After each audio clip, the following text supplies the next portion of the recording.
Nell'ambito del dispositivo dei controlli economici predisposti per il contrasto ai traffici illeciti sull'asse viario Catania-Caltanissetta, i finanzieri del GICO di Caltanissetta e di Catania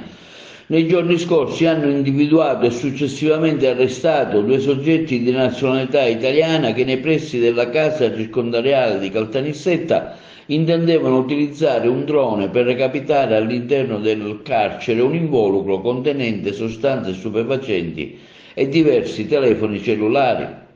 L'analisi del rischio operata dalle Fiamme Gialle di Catania e Caltanissetta evidenziava incongruenze nelle modalità di trasferimento seguite dai due soggetti per arrivare fino a Caltanissetta. Il successivo controllo effettuato nelle vicinanze dell'istituto penitenziario consentiva di rinvenire uno zaino appositamente confezionato per essere trasportato da un drone contenente ben 10 telefoni cellulari di piccolissime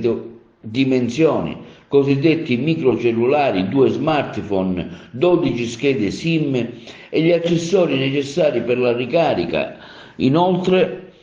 all'interno c'erano 100 grammi di marijuana, 150 grammi di hashish, sequestrati 4 smartphone nella disponibilità delle due persone arrestate. Le attività di perquisizione ulteriore nella macchina detenuta da uno dei due arrestati consentivano di rinvenire all'interno della stessa una valigetta contenente un drone professionale, 5.000 euro in contanti occultati sotto lo sterzo della macchina,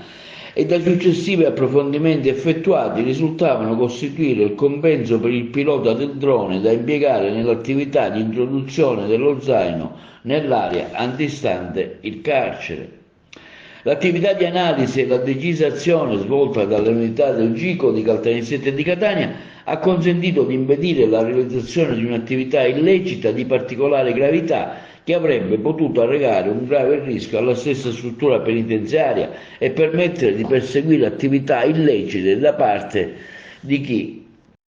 era all'interno della struttura. Il giudice per le indagini preliminari, tenuto conto delle circostanze di tempo e di luogo in cui è stato commesso il fatto, ha convalidato l'arresto di entrambi i soggetti, disponendo la misura cautelare della custodia in carcere per uno e la detenzione domiciliare con presidio elettronico all'altro, fatta salva la presunzione di innocenza.